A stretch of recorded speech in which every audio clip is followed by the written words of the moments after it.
कभी आपने सोचा है, रात के आसमान में दिखने वाले तारे और गैलेक्सियां भी जन्म लेती हैं, जीती हैं और एक दिन मर जाती हैं। लेकिन जब कोई गैलेक्सी मरती है तो पूरे ब्रह्मांड में क्या होता है? ब्रह्मांड इतना विशाल है कि उसकी कल्पना करना भी मुश्किल है। इसीलिए वैज्ञानिक गैलेक्सियों के लिए जन्म, जीवन और मृत्यु जैसे शब्दों का इस्तेमाल करते हैं। इस वीडियो में आप जानेंगे मरी हुई गैलेक्सियां कैसी दिखती हैं और कौन सी खतरनाक घटनाएं इन विशाल कॉस्मिक संरचनाओं को खत्म कर देती हैं। अगर वीडियो पर नए हो तो अभी लाइक और सब्सक्राइब कर लो। अब बात करते हैं अपने टॉपिक पर। सबसे हैरान करने वाली बात यह है, कुछ गैलेक्सियां बहुत कम उम्र में ही मर जाती हैं और कई बार मरी हुई गैलेक्सियां जीवित गैलेक्सियों से भी ज्यादा रहस्यमयी होती हैं। हमारी यात्रा शुरू होती है एक ऐसी गैलेक्सी से जो ब्रह्मांड की शुरुआत के समय पैदा हुई थी, करीब 12 अरब साल पहले। इस गैलेक्सी का नाम है मैक्स। पहली नजर में यह साधारण लगती है, लेकिन इसकी सच्चाई ने वैज्ञानिकों को चौंका दिया।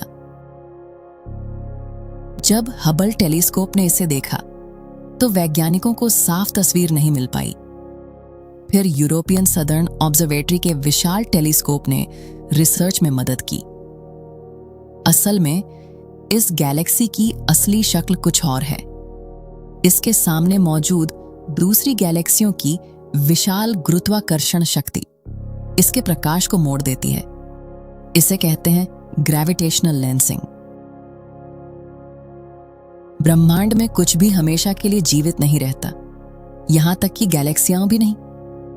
लेकिन उनकी मृत्यु हमें ब्रह्मांड के सबसे बड़े रहस्यों के करीब ले जाती है। ब्रह्मांड में कुछ आकाश गंगाएं ऐसी हैं जो कभी अरबों सितारों से चमकती थीं, लेकिन आज वे पूरी तरह मर चुकी हैं। न कोई नया तारा जन्म ले रहा है, न कोई रोशनी बची है। अब चलते हैं एक और रहस्यमयी गैलेक्सी की तरफ, NGC 1271। यह गैलेक्सी पृथ्वी से 240 मिलियन लाइट ईयर्स दूर है और वैज्ञानिकों के अनुसार इसने पिछले 10 अरब सालों से कोई नया तारा नहीं बनाया। लेकिन कभी यह गैलेक्सी बेहद खतरनाक हुआ करती थी। वैज्ञानिकों का मानना है कि इसके शुरुआती दिनों में यह हमारी मिल्की वे से 1000 गुना तेजी से तारे बना रही थी।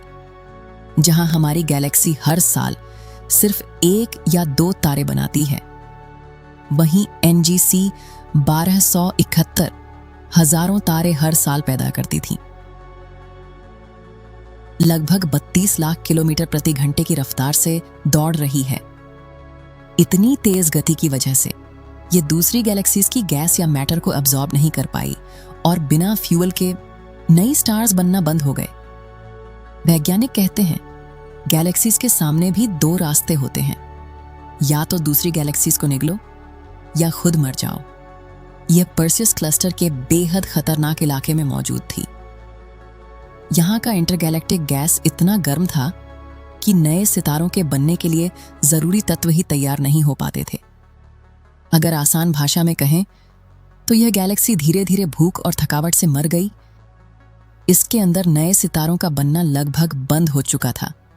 इसीलिए वैज्ञानिक इसे गैलेक्सी विद अरेस्टेड डेवलपमेंट कहते हैं, यानी ऐसी गैलेक्सी जिसकी वृद्धि बीच में ही रुक गई। सबसे हैरान करने वाली बात यह है कि .NGC 1271 में हमारी मिल्की वे से लगभग 2 गुने सितारे मौजूद हैं, लेकिन इसका आकार हमारी गैलेक्सी का केवल 1/4 है और इसके केंद्र में छिपा है एक बेहद विशाल ब्लैक होल। वैज्ञानिकों का मानना है कि शायद यही ब्लैक होल इस गैलेक्सी की मौत का कारण बना।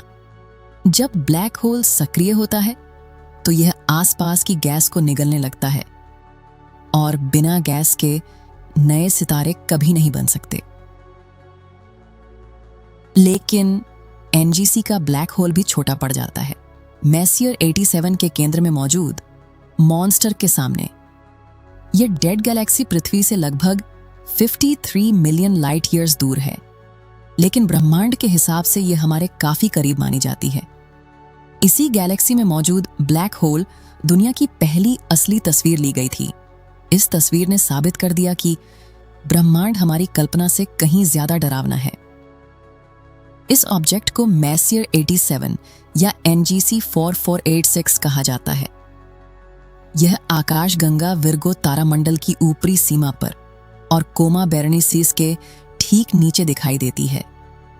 अगर इंटरगैलेक्टिक प्रतियोगिता होती तो मैसियर कई श्रेणियों में पुरस्कार जीत सकती थी।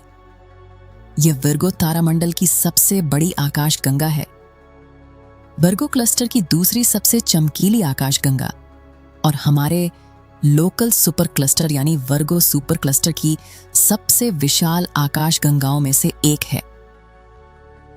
मैसियर एक सुपरजायंट गैलेक्सी है।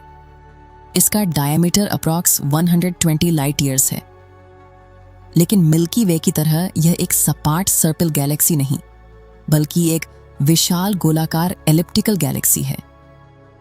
इसका मास अप्रॉक्स 2.7 ट्रिलियन सूर्यों के बराबर माना जाता है। कुछ अनुमानों के अनुसार मैसियर का टोटल मास मिल्की वे से 200 गुना तक अधिक हो सकता है। हमारी गैलेक्सी में जहां केवल 150 से 200 ग्लोब्यूलर स्टार क्लस्टर हैं, वहीं मैसियर में लगभग 12,000 ऐसे क्लस्टर मौजूद हैं। यानी तारों के समूहों की संख्या में भी यह हमारी गैलेक्सी से कई गुना आगे है।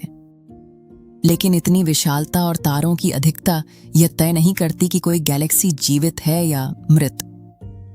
मैसियर में नए तारों का निर्माण लगभग पूरी तरह रुक चुका है, इसलिए इसे एक मृत गैलेक्सी माना जाता है। इसके पीछे मुख्य कारण है ओवरहीटिंग।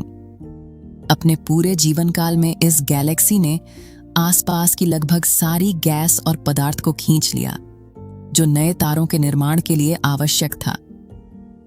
धीरे धीरे वह सारा ईंधन खत्म हो गया और स्टार फॉर्मेशन रुक गया। 26 फरवरी 1919 को इसी गैलेक्सी में सुपरनोवा SN 1919A का विस्फोट देखा गया था। लेकिन जो चीज मैसियर को वास्तव में खास बनाती है, वह है इसके केंद्र में मौजूद एक महाविशाल ब्लैक होल। इस ब्लैक होल का द्रव्यमान लगभग 3.5 बिलियन सूर्यों के बराबर है। इसके चारों ओर आयनित गैस की एक एक्रीशन डिस्क घूमती रहती है और वहां से लगभग प्रकाश की गति के 99% वेग से एक विशाल जेट निकलता है। साल 2019 में इवेंट होराइजन टेलीस्कोप कोलैबोरेशन ने इसी ब्लैक होल की पहली तस्वीर कैप्चर की थी। यह इतिहास की पहली वास्तविक ब्लैक होल शैडो इमेज थी, जिसने पूरी दुनिया को चौंका दिया। अगर आपको स्पेस और यूनिवर्स के ऐसे रहस्य पसंद हैं, तो चैनल को सब्सक्राइब जरूर करें। मिलते हैं ऐसे ही अगले मजेदार वीडियो के साथ। तब तक के लिए जय हिंद।